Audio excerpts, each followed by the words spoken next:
Karamihan sa mga biyahe ni Sara Duterte sa ibang bansa noong 2025 may kaugnayan sa kaso ng kanyang ama sa ICC. Sa hindi bababa sa 17 biyahe sa ibang bansa ni Vice Presidente Sara Duterte noong 2025, 12 dito ang ginugol niya sa pagsama sa kanyang ama, ang dating Pangulong Rodrigo Duterte, at sa pananawagan para sa pagpapalaya rito mula sa Hague Penitentiary sa Netherlands. Inilista ni Duterte ang lahat ng kanyang biyahe noong deliberasyon ng budget ng Office of the Vice President sa Kongreso noong 16 ng Setyembre. Lumabas na ang Netherlands ang pinakamadalas niyang puntahan na may 4 na naitalang pagbisita. Kasalukuyang nakakulong si Rodrigo Duterte sa International Criminal Court dahil sa mga akusasyon ng crimes against humanity. Ito ay nag-ugat sa mga naganap na extrajudicial killings sa kanyang kampanya sa iligal na droga noong siya ay mayor pa ng Davao at noong naging pangulo ng bansa. Siniyasat ang mga biyahe ng Vice Presidente at nalamang gumugol siya nang hindi bababa sa 61 araw sa ibang bansa para sa mga lakad na may kaugnayan sa pag-aresto sa kanyang ama. Nakita rin na dumalo siya sa 10 pandaigdigang aktibidad na may temang Free Duterte Now, kahit ang ilan sa mga biyahe ito ay sinabing personal o private. Enero, nagpunta siya sa Japan. Nagtungo sa isang private trip, nakipagkita siya sa mga OFW doon,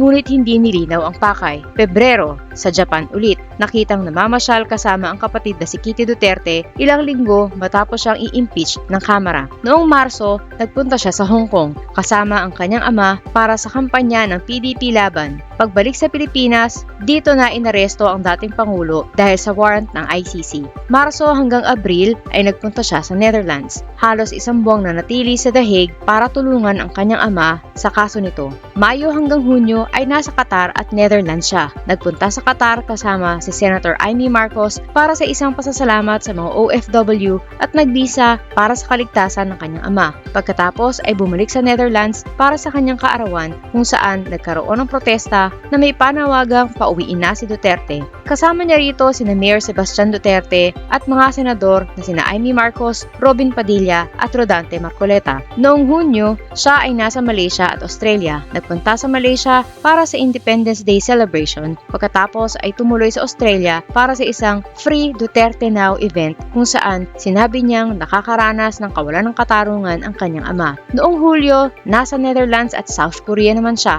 Bumalik sa Netherlands para samantalahin ang visitation days. Pagkatapos ay nagpunta sa South Korea para sa isa pang rally. Sinabi niya rito na hindi siya makikinig sa SONA ni Pangulong Marcos dahil sayang lang ang data niya. Noong Agosto, siya ay nasa Kuwait, France at Netherlands. Mabilis na dumaan sa Kuwait at Paris para makipagkita sa mga taga-suporta. Pagkatapos ay tumuloy sa Netherlands kung saan sa unang pagkakataon ay sabay-sabay silang 4 na magkakapatid na bumisita sa kanilang ama. Noong Setyembre, siya ay nasa Japan at Netherlands kasama si Senador Padilla sa Japan para sa kampanya. Bumalik din sa Netherlands para sa sanay pagbasa ng sakdal sa kanyang ama, ngunit naantala ito dahil sinabi ng mga abogado na hindi fit ang dating Pangulo na humarap sa paglilitis. Noong Oktubre, nasa Singapore naman siya, dumalo sa pagtitipon ng mga OFW kasama ang mga kandidato ng PDP laban. Nitong Desyembre, nasa Netherlands na naman siya. Bumalik muli sa The Hague matapos tanggihan ng ICC ang hiling ng kanyang ama na pansamantalang makalaya. Sa pagdinig sa budget, iginiit ng Vice Presidente na walang pera ng bayan na ginamit sa kanyang mga biyahe. Sabi niya, sarili niyang gastos ang tiket at iba pang gastusin. Gayunpaman,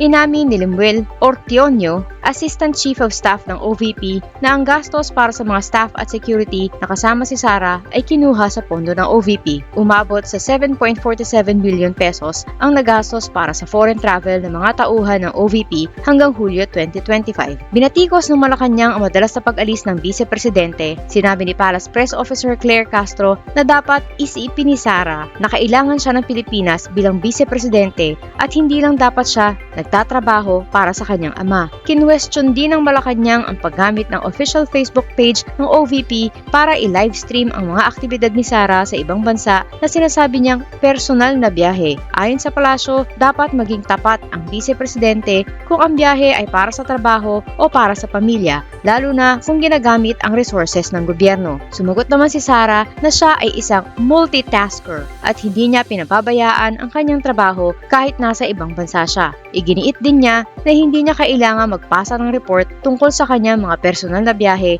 dahil hindi naman daw pera ng gobyerno ang ginagamit niya para sa kanyang sarili. Ano ang masasabi mo sa mga biyaheng ito ni Sara? Malaki ba ang naitulong ng kanyang mga biyahe sa ikauunlad ng ating bansa? Iboboto mo ba siya bilang presidente sakaling tumakbo siya sa 2028? Karapat-dapat ba siya sa posisyon ng pagiging presidente?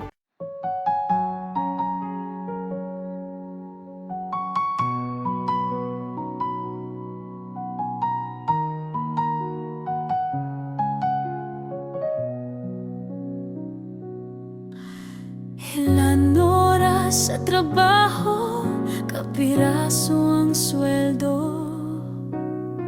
Habang sila nag-aantay ng porsyento, kami ang nakukuba, hirap at nagdurusa.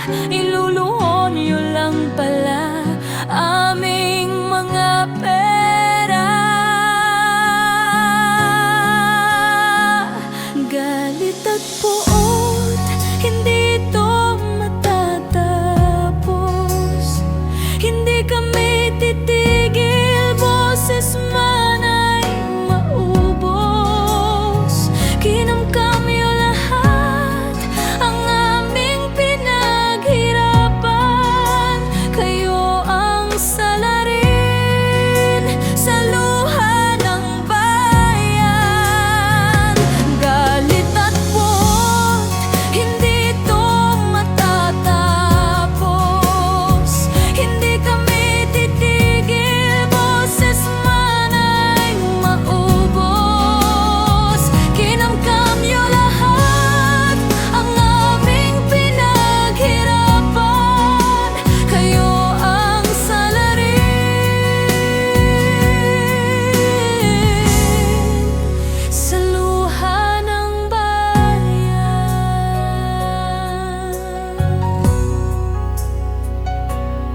Sa kislap ng salapi nagbago ang mga anyo. Itim ang kulay na dumadaloy sa inyong dugo. Malansang katauhan, hindi nyo na matatakpan. Nakabarong na pala ngayon ang mga kawatan. Galit at puot, hindi ito matatapos. Hindi kami titigil, boses man ay maubos. Kinamkam nyo lahat ang aming pinaghirapan. Kayo ang salarin sa luha ng bayan. Galit at puot, hindi ito matatapos. Hindi kami titigil, boses man ay maubos. Kinamkam nyo lahat ang aming pinaghirapan. Kayo ang salarin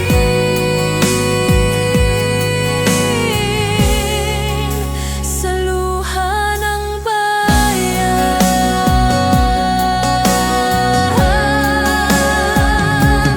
Totoo pala ang multo, nakakatakot ito. Kinaibigan nila, inutosang kainin tayo. Lagi silang gutom hanggat may natitira sa sagpangin nila. Mga walang kaluluwa.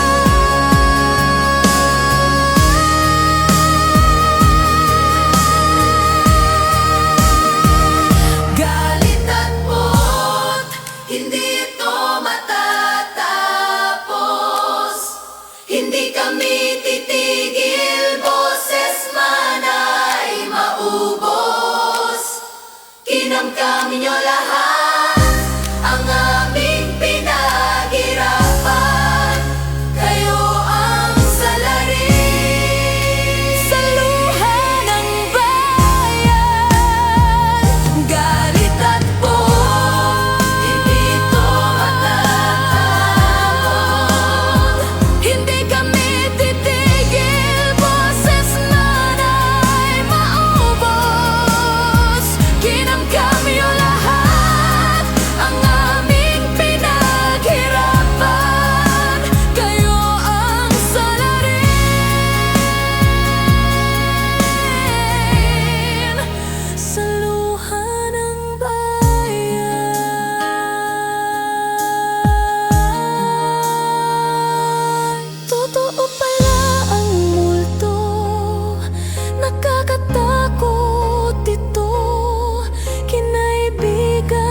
kainin